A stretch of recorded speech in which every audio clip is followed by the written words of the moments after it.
Hey everybody, this is Andy Darnell from Howard Brothers. I want to show you a video that I found on my computer. I'm kind of cleaning up some stuff, getting rid of some old things. And I found this video that Doug, Howard, and I shot a few years ago. A customer of ours was having a problem with his Ventrac tractor. And so Doug went to a power line area down behind our property to try to replicate the problem that the customer was having. Well, then Doug took the time to explain what he was experiencing on the actual tractor so that we could share that with the customer and try to see if we could continue to understand what the issues were. The customer was having problems with it overheating and throwing belts, and Doug just couldn't get it to replicate. But anyway, I just think it's a great video because it shows that not only Doug Howard, but our managers, our salespeople, we really do try to understand what our customers are going through. We try to give them products that are going to solve a problem that they're dealing with.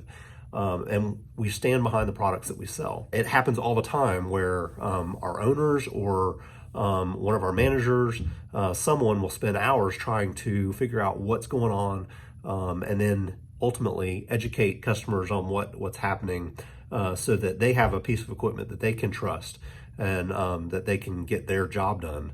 So just check this out. It's a pretty good video. I just think it's cool to see a small business local owner really getting in the weeds literally on a problem like this. You just don't see this at a big box store. You don't see the effort put through when you just go buy a piece of equipment somewhere and you don't have anybody who can actually use it and know what's going on with it. So anyway, enjoy. Hey Pat, this is Doug Howard. I'm just trying to emulate your conditions of mowing with your tough cut, trying to get the machine hot to overheat. As you can see, I've already cut this power line at this 5-foot high grass, and as of yet I've not been able to get it to overheat. One thing I want to let you guys know that we're currently cutting at it at about 3,000 RPMs. I'm not getting it revved all the way up. I'm cutting it, I'm getting it right here towards the 3,000 RPMs, and I've already put about 2 hours on the machine mowing all this high grass. I did a while ago hit a piece of linoleum flooring that somebody had thrown out on the power line, and it caused the belt to jump off. And one thing I want to remind you operators while they're operating it, that they need to be staring down at that pulley on the right side, because they can see that pulley turning, and if they're constantly watching that pulley and listening to the RPMs, they can hear when they hit something. I saw that pulley stop when I hit that piece of linoleum. I immediately hit the PTO switch to kill the switch, and then to back out of that linoleum, and then I folded up the deck and put the deck cover and put the deck belt back on.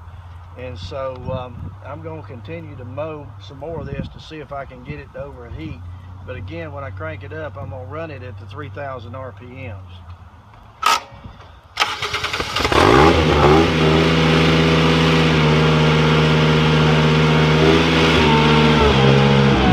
I can run it up higher than 3,000 RPMs, but I'm going to get it right down there, and I'm going to hover there. I'm not going to go that high, because I think that might be part of your problem with overheating.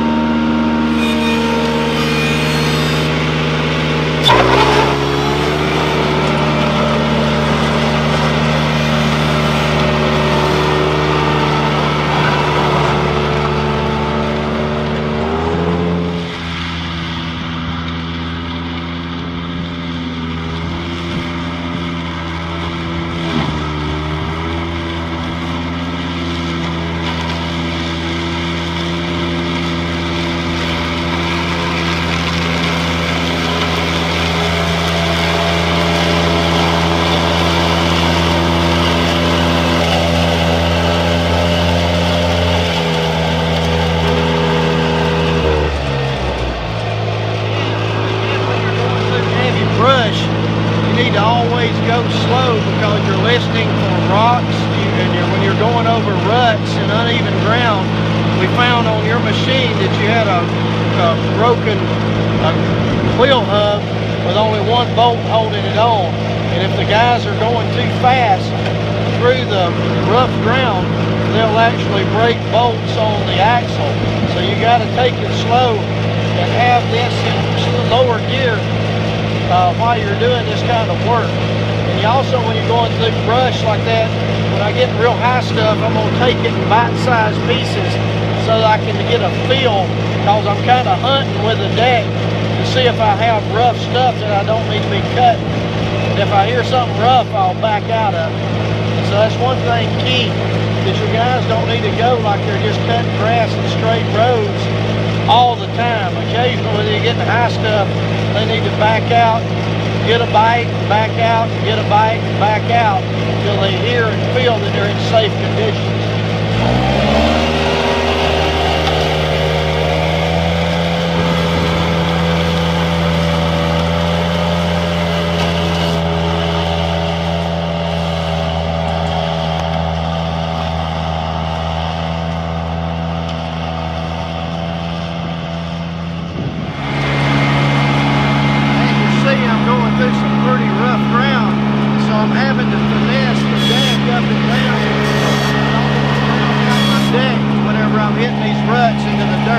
If I do, my blades will stop and cause my belt to jump off and it'll burn the belt. So I'm going real slow with finessing my deck up and down to allow my deck not to hit right into the dirt.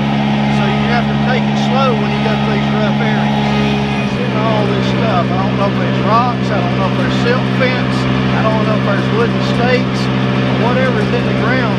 So what I'm doing is I'm going to take this in bite-sized pieces, in and out, until I get it cleaned out, and then I'll know if it's safe.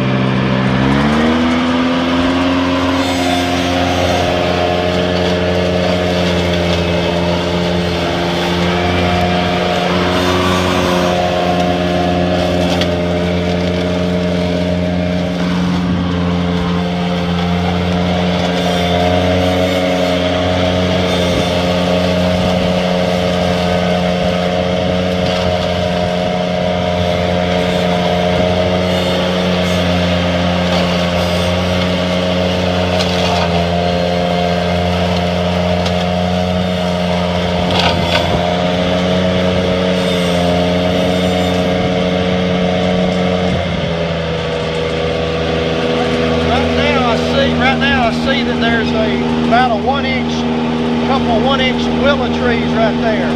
This thing will cut the 1 inch willow trees, but I can't just run over them wide open. I've got to kind of take a little bite out of it, get it laid down, and then I can chew it up.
About 2 hours, and your temperature is still below the 65 degree or the 150 degree there Fahrenheit. So we're looking good there. And now that I got that lowered down, I'm going to go back and forth and clean it up a little bit better. I was cocking my deck up when I was going through the high stuff, and now that I know that I'm in a safe zone, I can run back through it and kind of clean it up a little better.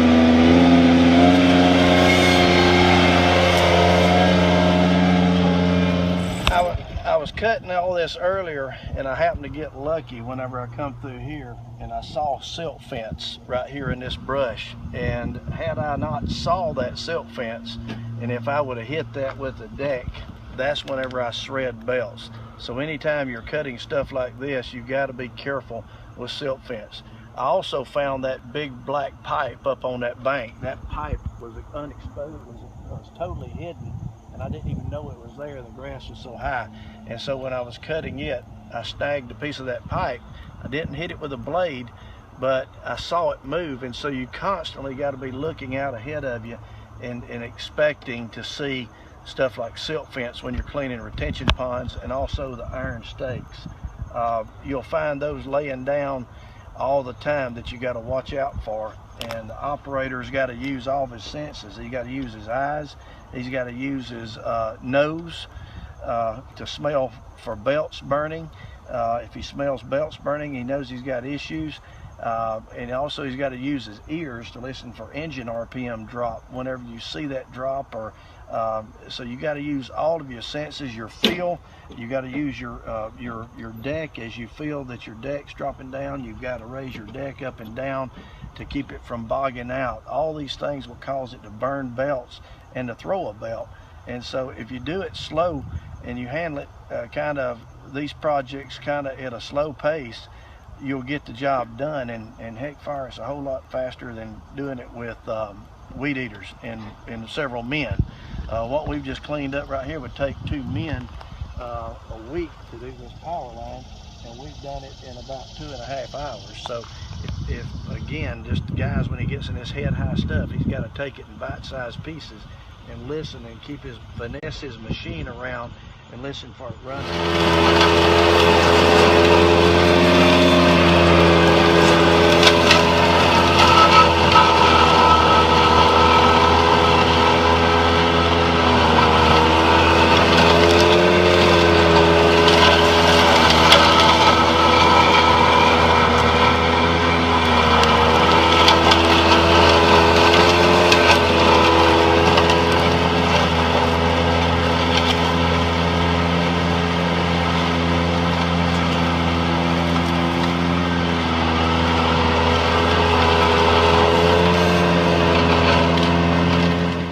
Some silk fence, and if you're in a situation like this, you can keep trying to get closer and closer with the Ventrac, and if you keep getting closer and closer, what you're going to do, you're going to wind up, eventually your luck's going to run out and you're going to get into that silk fence. You're going to wind it around your deck, and all of a sudden your production is going to be stopped. So when you get in a situation like this, it's best to get it in here with a weed eater, with a brush blade, and just clean it up by hand with a brush blade, then eventually get all that cleaned up by hand rather than do it with a Ventrac. Typically after about 1 hour to 2 hours of running, depending on conditions, whether the grass is wet or dry. If the grass is dry, typically after about 1.5 hours, 2 hours, you want to pull the screen off the radiator and rake off any loose debris or anything that may be on it to help allow airflow across the radiator. Again, it's mainly going to depend on the conditions that you're cutting in. When it's dry outside, that's when you're going to want to keep an eye on this radiator screen and really keep it clean most often. When it's a wetter condition, you don't have to look at it as much, but at least about every hour, hour and a half, you want to stop and check that screen. So again, if you need a piece of equipment in the North Georgia, Atlanta area, stop by one of our stores in Alpharetta, Athens, Doraville, Duluth, or Oakwood. Our sales team, we are here to help you. We are here to listen to whatever you need and recommend the product that'll solve your problems and get the projects done. And then we're here long haul. We're here if you need a part, if you need a service, we're here for that as well. We have really good relationships with the manufacturers of the products that we sell. We can have those conversations if there's a warranty issue, and don't mind doing that. And we do that all the time. So our service teams are great, often very, very busy in our service departments. But we are here for our customers. We're not just here for a single transaction. We are here for the relationship. So thank you very much. See you soon.